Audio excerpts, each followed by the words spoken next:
ज्यादातर शादी के जो कार्ड्स होते हैं इनविटेशन, उसमें क्या लिखा होता है? बारात कब बजे जा रही है? 2:30 बजे। और सिर्फ मुबारक हो गई, यहाँ पे भी लिखा होता है 11 बजे, 10:30 बजे। भाई लेके जा रहे हैं 6 बजे, आप 2:30 बजे लिख रहे हैं 10 बजे। क्या दुनिया का कोई इंसान कह सकता है कि ये सच है बात? भाई समाज में आपके चल रहा है, नहीं चलेगा।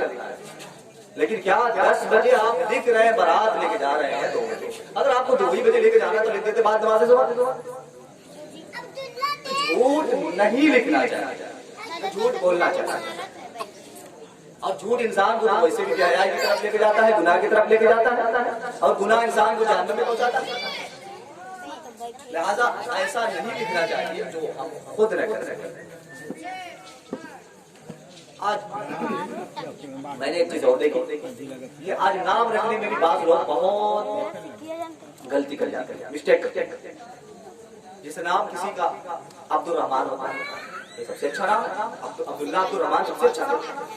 तो क्या बोलते हैं? मोहम्मद रहमान, मोहम्मद जब्बार, मोहम्मद गफ्फार, ऐसे नाम रखना जायज ही नहीं। अब्दुल रहमान होता है, अब्दुल गफ्फार होता है, अब्दुल जब्बार होता है, इसलिए कि जब्बार रहमान ये अल्लाह के नाम है। और अल्लाह के नाम के साथ अब्द लगाना जरूरी होता है, अल्लाह के नाम के साथ। तो अब ऐसा उल्टा पलटा नाम नहीं रखना चाहिए कि सामने वाले को लेने में भी गुनाहगारी हो और लिखने वाले की गुनाहगारी हो।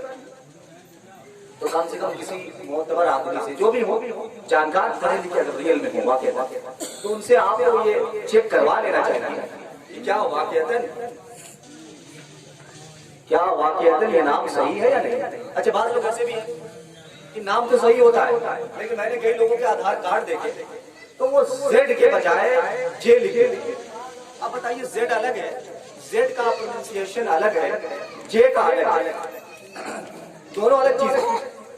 मिसाल के तौर पर किसी का नाम इम्तियाज भी होता है, किसी का नाम परवेज भी होता है, तो लास्ट में तो जेड होता है। आपने जेड को हटा कर जे बना दिया। अरे भाई इसे ही लिखवा दिए हैं आधार कार्ड।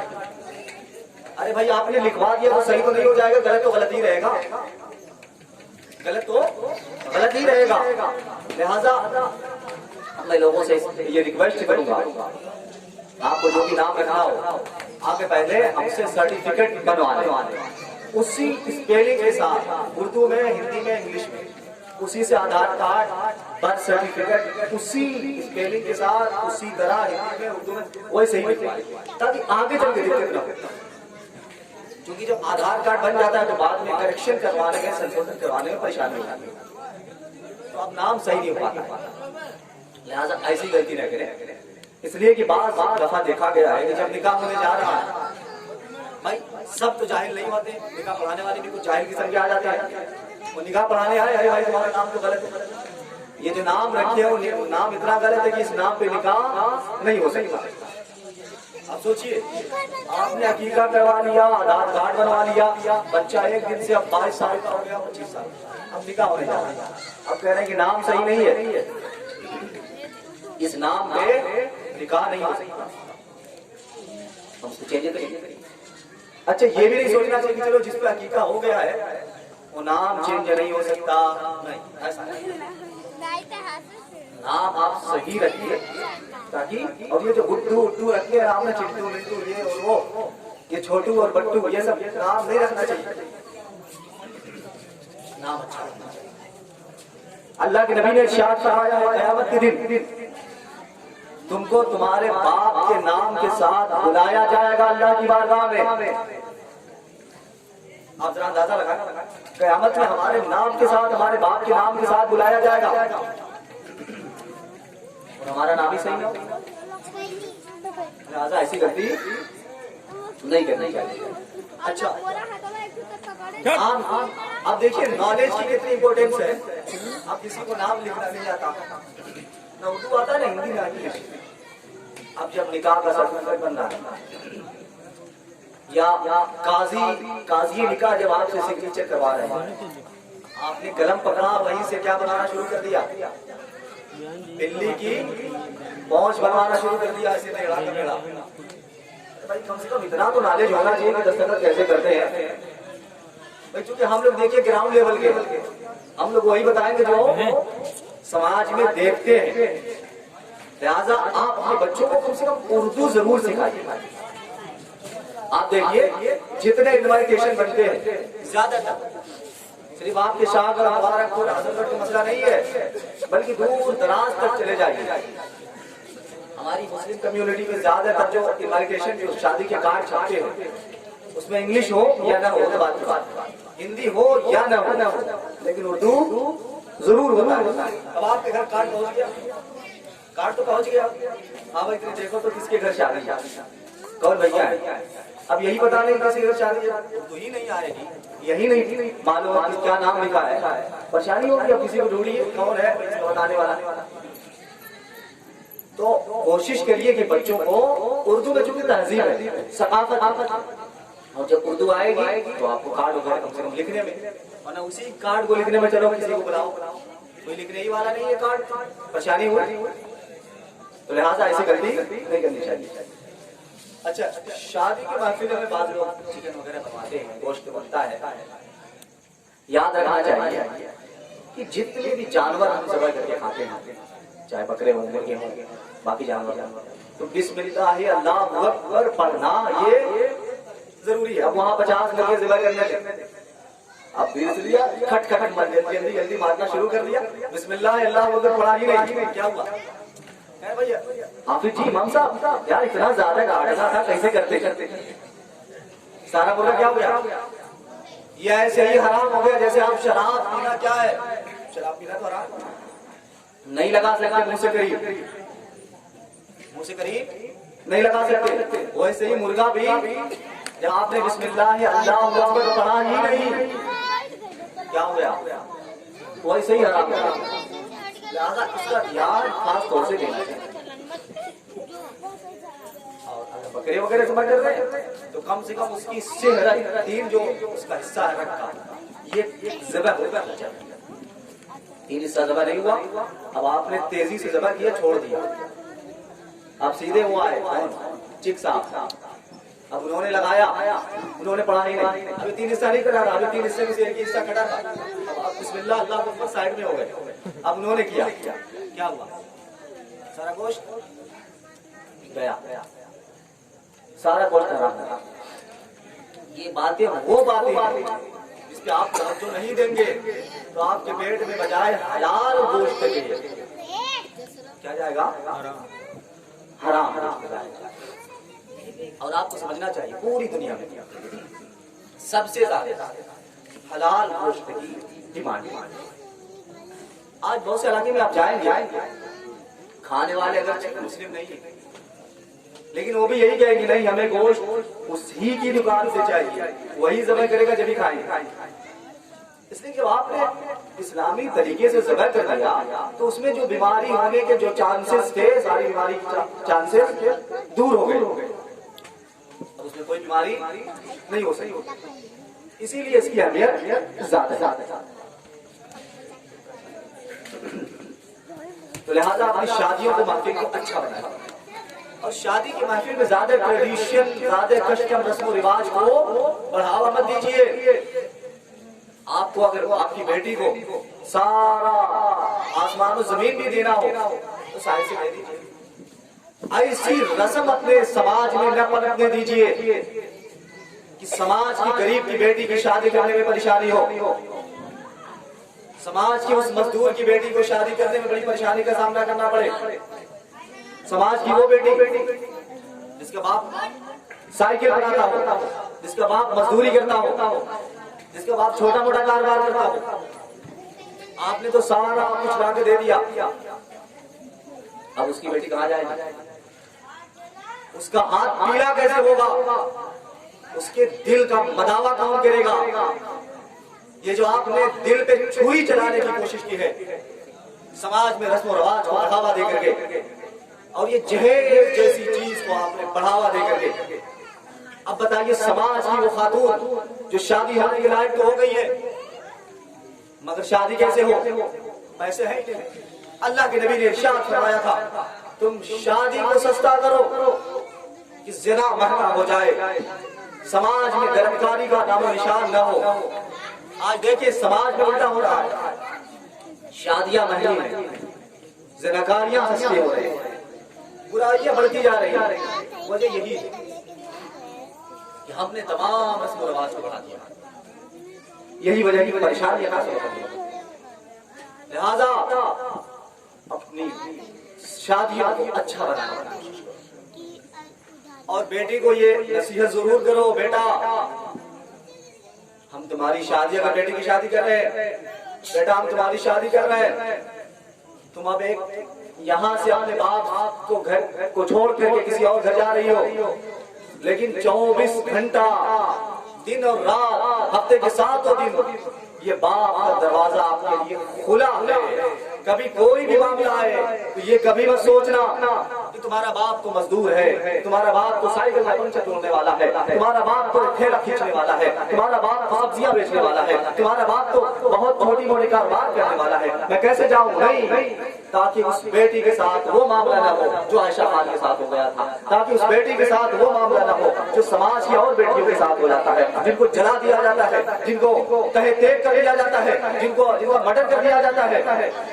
बाप को भी इज्जत देना चाहिए, अपनी बेटी को इज्जत देना चाहिए। अल्लाह के नबी सल्लल्लाहु अलैहि वसल्लम सुल्तान कायनात है, सुल्तान अंबिया है।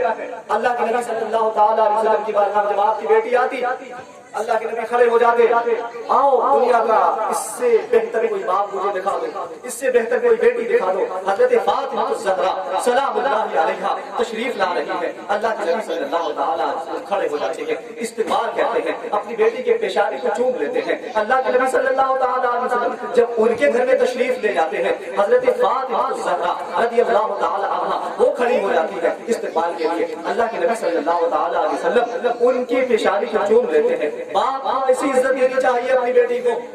आज बाप क्या समझता है कि भाई बेटी तो दौलत बन के अपने घर चली गई, सारा बुढ़ापा में सहारा बनने वाले कौन है? यही मेरा बेटा है। लेकिन वही बेटा शादी होने के बाद जब बाप को साइड में लगा देता है, जब बाप को ओल्ड हाउस में भेज देता है, बाप को बूढ़े वाले रहने वाले घर में भेज देता है, तब उस बाप को याद आती है, नहीं मुझे उस बेटी को साइड में नहीं लगाना चाहिए था, मुझे उस बेटी को गले से लगा के रखना चाहिए था। आज मेरा सहारा बनने के लिए, आज मेरी बीमार कुर्सी करने के लिए, आज मेरी अयादत करने के लिए मेरी वही बेटी काम आ रही है। मेरा बेटा तो अपनी बीवी के साथ परेशान है, अपने बच्चों के साथ परेशान है, आज उसके बच्चों की दवा के लिए, इलाज के लिए सारा कुछ पैसा है, लेकिन बाप के इलाज के लिए उसकी जेब खाली है। ये बेटे का रवाज होता है, ये बेटे का मामला होता है। तो आओ बेटियों और बेटों में तफरीक न करो, जैसे अपने बेटे का हिस्सा देते हो, जैसे अपने खेत में अपने बेटे की प्रॉपर्टी का हिस्सा देते हो, बेटी का भी हिस्सा देने का आज़म मुसम्मत करो। कुरान कहता है कि तुम्हारी प्रॉपर्टी में तुम्हारे बेटे का भी हिस्सा है, तुम्हारी बेटी का भी हिस्सा है। दोनों में ये डबल स्टैंडर्ड नहीं होना चाहिए, दोनों में ये भेदभाव वाला मामला नहीं होना चाहिए। कुरान ये कहता है कि तुम्हारी बेटी, तुम्हारी बहन में, तुम्हारी बहन का हिस्सा तुम्हारे हिस्से में है, तुम्हारी बेटी का हिस्सा तुम्हारे हिस्से में है, इसके खिलाफ नहीं जाना चाहिए। आज हमारे समाज में यही नहीं है। लिहाजा शादियों में हम चाहे अल्लाह के नबी सल्लल्लाहु अलैहि वसल्लम की सुन्नत के मुताबिक हम शादी करने की कोशिश करें। अच्छा, बाज़ देहातों में अभी भी और शहर में बाज़ जगह जिसे बोलते हैं कि मस्जिद में ताक पढ़ाई, क्या बोलते हैं? ताक। देखिए, अगर किसी की नीयत ये है हम मस्जिद में गुलगुला मीठा या लड्डू जो भी शेरनी आप भेज सकते हैं, आप भेज के ये सोच के चलो नमाजी खाएंगे तो सवाब मिलेगा, नियाज भी हो जाएगा, सवाब मिलेगा, तो ये सही है। लेकिन आप ये सोच रहे हैं कि नहीं हमें गुलगुला भेजना है, और आटे वाला जो बना देते हैं, क्या बोलते हैं, चिराग, आटे का चिराग बनाते हैं, घी देसी घी डाल करके उसमें जला देते हैं। अब वहां पे जब इन्वर्टर लगा होता है, लाइट लगी हुई है, तो आप अलग से इतना नुकसान क्यों कर रहे हैं? ये फजूल खर्ची नहीं होनी चाहिए। और दूसरी बात, भाई आपको फातिहा कराना है तो फातिहा कराने में ये कोई जरूरी नहीं है कि चलो औरत ही जाए। अरे भाई बेटे को भेज दे, चलो अब्बा ही लेके चले जाए, अब्बा आप ही लेके जाइए, गुलगुला वहां पे रख दीजिए, फातिहा हो जाएगा। अब भाई आप सोचिए कि अगर एमसी पीरियड में है या ब्लीडिंग पीरियड में है या पाकी में नहीं है, वो चली गई तो ऐसे ही जाना पड़ेगा। लिहाजा ऐसी गलती नहीं करनी चाहिए। खुलासा ये कि आप फातिहा करवा रहे हैं, गलत नहीं। लेकिन फातिहा करवाने में उसको जरूरी समझ रखे हैं कि नहीं हमने ही जाना है, हम जाएंगे तभी होगा, बाबू जाएगा तो नहीं होगा। तो क्या है ये आप लिहाजा से बचना चाहिए। अच्छा, निकाह का जब वक्त आता है करीब, तो क्या होता है, भाई दूल्हे साहब है, शहबाले साहब पूरी तैयारी के साथ, पूरे इमाम के साथ फिट फाट हो गए। अब इधर से सेंट लगाया, इधर से भी लगाया, अब सीधे पहुंच गए नमाज पढ़ने। अब बताइए नमाज आपने अतर नहीं लगाया है, सेंट लगाया है भाई साहब। सेंट में तो अल्कोहल होता है, सेंट लगाने के बाद नमाज नहीं हो सकती, अतर लगाने के बाद नमाज हो सकती है। तो आपको नमाज अगर अदा करना है तो सेंट मत लगाइए, नमाज के बाद। अच्छा, अब नमाज का वक्त हो रहा है, आप नमाज पढ़ने गए, 1 बज गया, 1:30 बजे। आप 1:30 बजे जमात होती है मस्जिद, या 1:15 बजे होती है। आप बजाय जमात से पढ़ने की नमाज पढ़े, जल्दी से निकल गए। भाई नमाज पढ़े उधर, वो नमाज तो फर्ज थी, आपने फर्ज को जोड़ दिया, नफल को पढ़ लिया। ये तो ऐसे ही है कि किसी का आपके ऊपर कर्जा था 1 लाख रुपया, और आपके पास कहीं से 50,000 रुपया आया, आपने 50,000 को सीधे बांटना शुरू कर दिया, बच्चों ले जाओ, 800, 100, 200, 300 बांटना शुरू कर दिया। आपने कर्जा नहीं अदा किया, आपने सीधे ऐसे बच्चों में गिफ्ट देना शुरू कर दिया। क्या ये काबिल कबूल होगा? भाई सबसे पहले आपकी जिम्मेदारी थी कि आपके ऊपर जो कर्ज है उसको निकाले, उसको चुकाए, आपने वो नहीं किया। तो लिहाजा आप नमाज के वक्त जाए, आप जमात से नमाज पढ़ें, और जमात से नमाज अदा करने के बाद दुआ करें, अल्लाह ताला वही बरकत आपको अता फरमाएगा। जो आप सोच रहे थे कि हम नमाज पढ़ेंगे नब लगी तो उसकी बरकत से हमारा रिश्ता और मजबूत बाबरकत होगा, वही बरकत अता फरमाएगा। अच्छा, बाज लोग शादी होने के बाद फर्स्ट नाइट क्या करते हैं, दुल्हन के दुपट्टे पे नमाज पढ़ते हैं। भैया अगर दुपट्टा पाक है, कोई भी कपड़ा अगर पाक है तो नमाज पढ़ी जा सकती है। अगर पाक नहीं है और आप नमाज अदा कर रहे हैं, मिसाल के तौर पर सेंट लगा है, अब सेंट अगर लगा है तो उसमें नमाज नहीं हो सकती है। अब जरूरी है कि उसके आप मुसल्ला बिछाएं। लिहाजा आप कोशिश करें कि आप इन बातों का ध्यान रखें, सेंट के साथ नमाज नहीं हो सकती। अच्छा, तो अंदर से ऑर्डर आ रहा है, खत्म किया जाए।